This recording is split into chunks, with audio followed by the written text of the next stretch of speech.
Chaque action, chaque décision, chaque missile lancé résonne bien au-delà des océans. Elle menace la stabilité régionale, bouleverse les équilibres diplomatiques et pose une question terrifiante.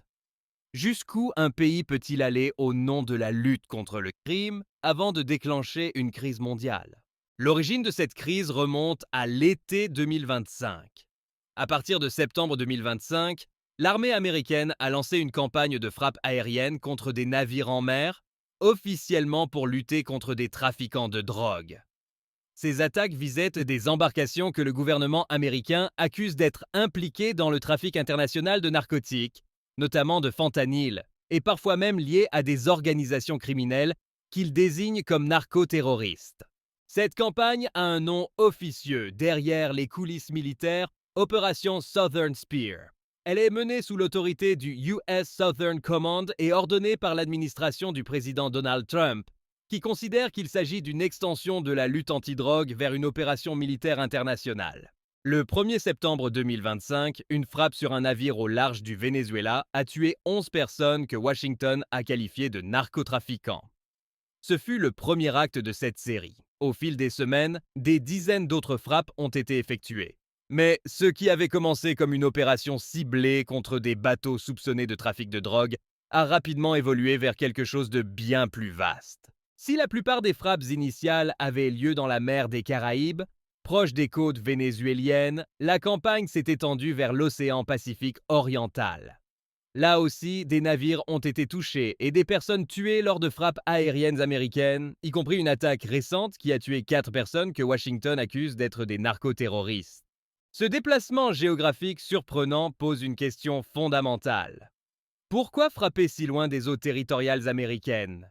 La réponse officielle est que ces navires opéraient sur des routes connues du trafic de drogue, transportant des stupéfiants vers les États-Unis ou vers des hubs internationaux où les drogues seraient ensuite acheminées vers le marché américain.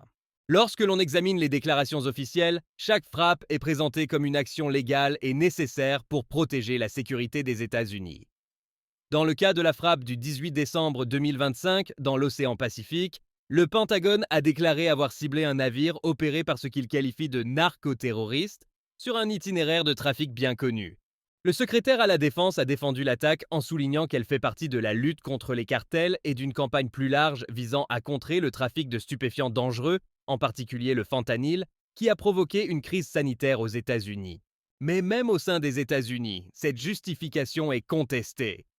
De nombreux législateurs demandent ben des preuves concrètes montrant que ces navires portaient effectivement des drogues ou étaient liés à des organisations criminelles, preuve que l'administration refuse de rendre publique, invoquant la sécurité nationale.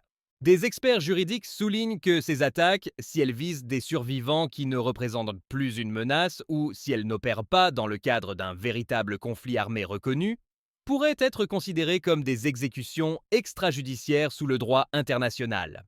Enfin, certains membres du Congrès ont tenté sans succès de faire adopter des résolutions pour limiter l'usage de la force sans autorisation explicite du Congrès, qui a le pouvoir constitutionnel de déclarer la guerre. Ces résolutions ont été rejetées, ce qui montre à quel point la question est polarisante aux États-Unis.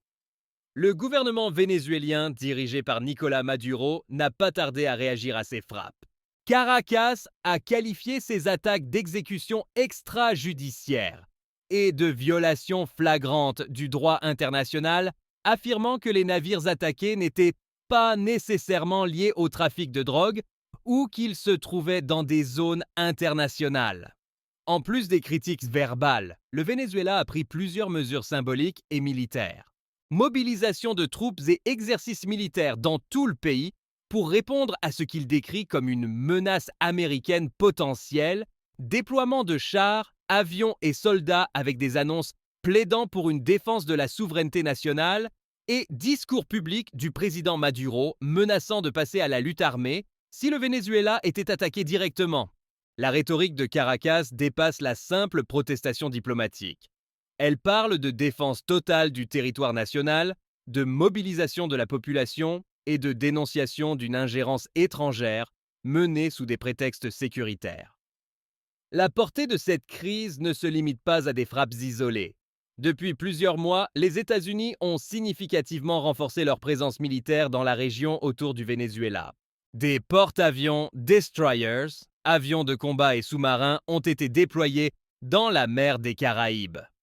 Le puissant porte-avions USS Gerald R. Ford a été positionné dans la zone pour soutenir les opérations antinarcotiques, mais aussi pour dissuader toute escalation directe. Ce déploiement naval constitue la plus grande concentration de forces américaines dans les Caraïbes depuis la crise des missiles cubains en 1962, selon certains analystes. Officiellement, ce déploiement vise à améliorer la surveillance des routes maritimes, à intercepter les trafiquants de drogue et à soutenir les frappes ciblées en mer. Pour certains experts militaires et observateurs internationaux, cependant, la présence d'autant de forces va bien au-delà d'une simple campagne antidrogue. Elle pourrait servir d'outil de pression stratégique contre le gouvernement vénézuélien, voire être la préparation d'actions encore plus larges. Les frappes navales ne sont qu'un volet d'une stratégie plus large. Récemment, les États-Unis ont ordonné la saisie d'un important pétrolier vénézuélien qui transportait du pétrole sanctionné et serait lié à un réseau de trafic pétrolier international. Ce type d'opération n'a pas fait de morts, mais elle a eu un impact économique et politique significatif, en particulier parce que le pétrole est le pilier de l'économie vénézuélienne. Quelques jours après cette saisie, l'administration américaine a annoncé un blocus naval complet des tankers pétroliers sanctionnés entrant ou sortant du Venezuela, intensifiant encore la pression sur Caracas et provoquant une hausse des prix du pétrole à l'échelle mondiale. Caracas a dénoncé ces mesures comme illégales et impérialistes, les comparant à des actes de piraterie économique. Cette crise n'a pas laissé la communauté internationale indifférente. Les Nations Unies ont appelé à la retenue et au dialogue entre les parties pour éviter une escalade militaire qui pourrait avoir des conséquences régionales importantes. La Chine a dénoncé le déploiement militaire américain près du Venezuela, affirmant que cela menace la paix régionale et viole la souveraineté de l'État vénézuélien. Plusieurs pays latino-américains, ainsi que des organisations régionales comme la CARICOM, ont critiqué l'opération comme une provocation inutile, estimant qu'elle augmente les risques d'accidents militaires ou de guerre ouverte. Des experts juridiques internationaux s'interrogent ouvertement sur la légalité des frappes en haute mer, soulignant que, sans preuve publique solide que les navires attaqués étaient des menaces militaires légitimes, ces opérations pourraient violer les normes du droit international. Alors que cette crise se poursuit, plusieurs scénarios préoccupants émergent. Un incident pourrait facilement dégénérer, un navire vénézuélien ou civil frappé par erreur, une confrontation entre marines vénézuéliens et forces américaines en mer, ou un affrontement aérien mal calculé. La conséquence pourrait être une escalade ouverte, voire un conflit armé direct entre deux États, ce qui serait sans précédent depuis longtemps dans l'hémisphère ouest. Les sanctions et le blocus sur le pétrole vénézuélien ont déjà fait grimper les prix du pétrole mondialement.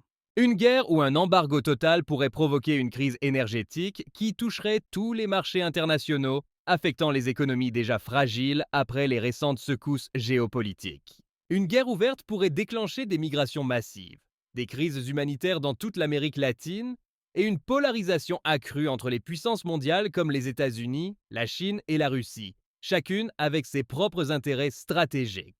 Ce qui avait commencé comme une série de frappes qualifiées de lutte contre le trafic de drogue s'est transformé en une crise géopolitique profonde, avec des implications pour le droit international, la stabilité régionale et les relations entre grandes puissances. Les États-Unis utilisent une stratégie militaire offensive en haute mer.